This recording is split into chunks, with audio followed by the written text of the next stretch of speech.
को ये लगाए जाने का ऐलान और उसके बाद अब अभी देख रहे हैं कि अब ये हटाए जाने के संदर्भ में बात हो रही है। सितंबर पूरा नहीं हुआ है और अब ये ऐलान हो रहा है। सर इसका मतलब क्या है? आपको कहा था मैंने अक्टूबर तक इंतजार करिए। दिवाली के पहले आपने कहा था कि हैप्पी दिवाली हो जाए। मुझे कोई डाउट नहीं है। और कल एक अच्छी मैसेज भी उन्होंने दिया, फोन किया है, विशेष किया प्रधानमंत्री को। और कल बर्थडे था और मेरा भी बर्थडे था, बड़ा अच्छा लगा। अरे many happy return sir, many happy return. अमेरिकी टैरिफ को लेकर बड़ी खबर, मुख्य आर्थिक सलाहकार नागेश्वरन का बयान। वी अनंत नागेश्वरन ने कहा भारत पर 25% अतिरिक्त टैरिफ हट सकता है, नवंबर तक अमेरिका हटा सकता है ये 25% का एक्स्ट्रा टैरिफ। आप जानते हैं 27 अगस्त को अमेरिका ने ये कहते हुए जुर्माने के तौर पर ये एक्स्ट्रा 25% लगाया था कि आप रशिया से तेल खरीद रहे हैं, इसलिए आपके ऊपर ये प्यूनिटिव एक्स्ट्रा टैरिफ हम लगा रहे हैं 25% का। और उस 25% के लगने की वजह से ओवरऑल जो टैरिफ था वो 50% पहुंच गया था। अब ये 25% हटेगा तो वो 25 ही रह जाएगा। लेकिन इतनी जल्दी 27 अगस्त को ये लगाए जाने का ऐलान और उसके बाद अब अभी देख रहे हैं कि अब ये हटाए जाने के संदर्भ में बात हो रही है। सितंबर पूरा नहीं हुआ है और अब ये ऐलान हो रहा है। सर इसका मतलब क्या है? आपको कहा था मैंने अक्टूबर तक इंतजार करिए। दिवाली के पहले आपने कहा था कि हैप्पी दिवाली हो जाए। मुझे कोई डाउट नहीं है। और कल एक अच्छी मैसेज भी उन्होंने दिया, फोन किया है, विशेष किया प्रधानमंत्री को। और कल बर्थडे था और मेरा भी बर्थडे था, बड़ा अच्छा लगा। अरे many happy return sir, many happy return. तो बड़ा मजेदार लगा मुझे। मैं जान रहा था कि ये होने वाला है। अरे तो आप मोदी जी के साथ अपना बर्थडे शेयर करते हैं? अरे क्या बात है, ये तो बड़े सौभाग्य की बात। बड़े व्यक्ति हैं, मैं तो एक हम्बल। लेकिन हाँ, ये जरूर हुआ। और उन्होंने कहा कि हम अच्छे मित्र हैं, जेंटलमैन नरेंद्र, खुद साइन किया उन्होंने अपने सोशल मीडिया पे और अच्छी वार्म दिखाई। अब देखिए ये सब खत्म होने वाला है, क्योंकि और दूसरी बात समझो आप, उसके साथ पीएटआई का डील हमारा चल रहा है, हमने इंजन साइन कर लिया। डिफेंस कॉर्पोरेशन में कोई प्रॉब्लम नहीं है, कोई कोताही नहीं है। हम अच्छे से सारे बातें कर रहे हैं उनसे और सब कुछ खरीदे जा रहे हैं। अभी डील हो रही है कंक्लूजन, तो कुछ नहीं बदला अमेरिका से।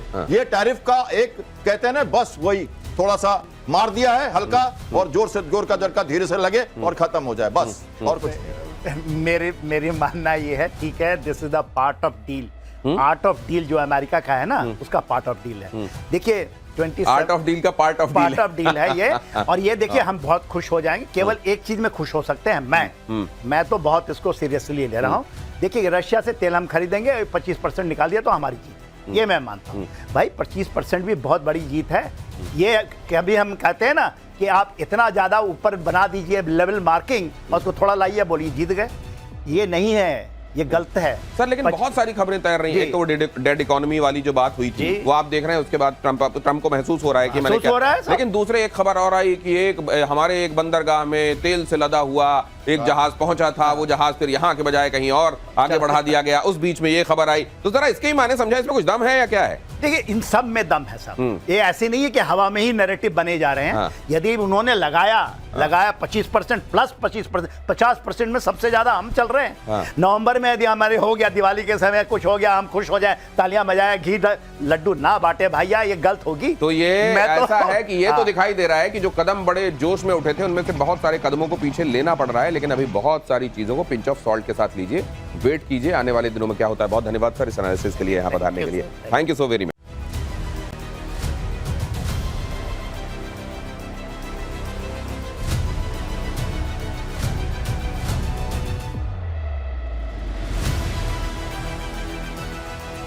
खाने के लिए पैसे नहीं हैं, आवाम कटोरा लेकर घूम रही है, लेकिन आतंकी संगठन उन्हीं से क्राउड फंडिंग करके एक बार फिर से अपने आतंकी ठिकाने बनाने में लगे हुए हैं, जिन्हें ऑपरेशन सिंदूर के दौरान नष्ट किया गया था, ध्वस्त किया गया था। सोचिए वहां चल क्या रहा है, क्या हो रहा है। 21,000 रुपए से कम की रसीद भी नहीं काट सकती वहां की आवाम। सोचिए 21,000 रुपए वो लोग दें जो 2 टाइम की रोटी अपने लिए नहीं जुटा पा रहे हैं, लेकिन वहां आतंकियों को पनपाते रहे। पाकिस्तान में क्या चल रहा है और पाकिस्तान में कैसे खबर पर वो लोग बड़ी प्रसन्नता मना रहे हैं, जिन्हें मालूम नहीं है कि सऊदी अरब और पाकिस्तान के बीच ये जो एक तरीके की डिफेंस डील हुई है, इसका मतलब क्या है। वो सोच रहे हैं अब अगर भारत किसी तरह का हमला करता है पाकिस्तान पर तो सऊदी भी साथ में खड़ा होगा। उनका भरम तोड़ेंगे। आज हमारे साथ जुड़ रहे हैं खास मेहमान, हमारे साथ जुड़ रहे हैं जनरल सिन्हा और कैप्टन श्याम। आप दोनों का बहुत स्वागत करता हूं सर, जय हिंद। सबसे पहले ये खबर देख लीजिए, आतंकी संगठन जैश-ए मोहम्मद के ऑपरेशन 313 का पर्दाफाश।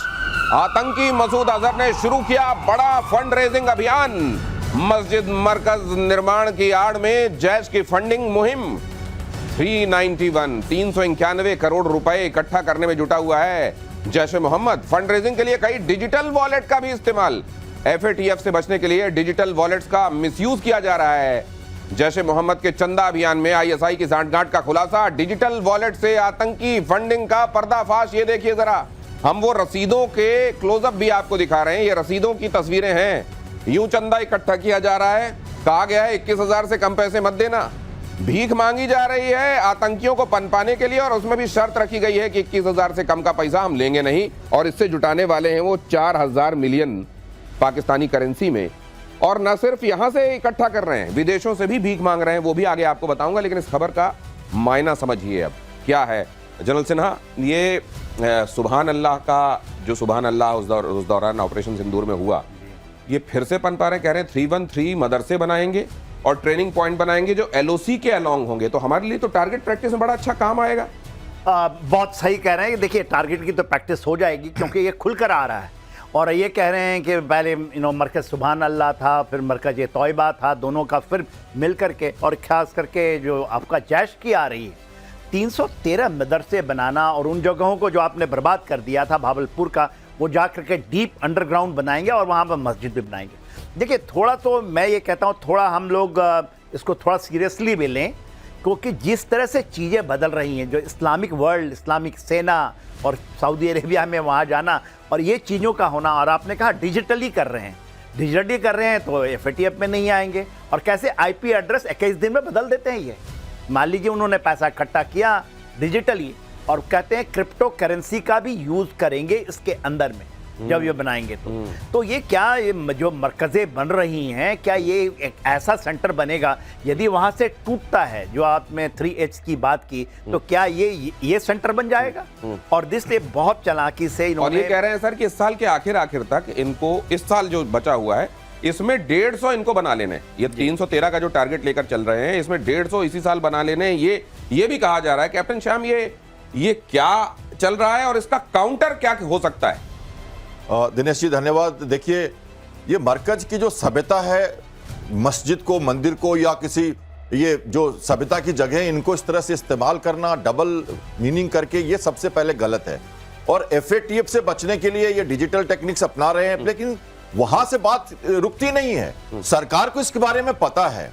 पाकिस्तान सरकार पूरी तरह से खुद ही कह रही है कि हम इनको 5 फरवरी से पहले रेडी कर देंगे। ये 313 का सिंबॉलिक फिगर है। इसके अगेंस्ट में एक प्रॉपर, जैसे कल्चरल सेंटर चाइना ने बना दिया बलूचिस्तान में, नेपाल में जैसे पाकिस्तान और टर्की मिलकर बनाए जा रहे थे लगातार, चाइना के सेंटर्स नेपाल में बनते गए। तो इनमें ये लॉजिस्टिक सपोर्ट बेसिस, ट्रेनिंग और इंडॉक्ट्रिनेशन करते हैं। ये बच्चों को बड़ा करते हैं उस हिसाब से, जो कि जाके आगे किसी कौम के अगेंस्ट में लड़े। इसके अगेंस्ट में पूरी तरह से संसार में सभी को ग्लोबल टेररिज्म में इसका एक मुद्दा बनना चाहिए। और भारत के लिए तो बहुत चिंता के विषय है। जैसे आप कह रहे हो, ये हमारे अलोंग द एलओसी लगेंगे तो टारगेट तो बनेंगे, मारेंगे तो हम फिर से उनको, ये पनप नहीं पाएंगे। अच्छा है, टारगेट दे रहे हैं हमें। और अगली खबर देखिए, और अब एक रिएक्शन लेंगे, बहुत जल्दी बहुत सारी खबरें आपको बतानी है। जैश के सीनियर कमांडर का कबूलनामा, पाकिस्तान का आतंकी चेहरा फिर से बेनकाब। मसूद इलियास कश्मीरी ने कबूला सच, मसूद अजहर ने रची थी मुंबई हमले की साजिश।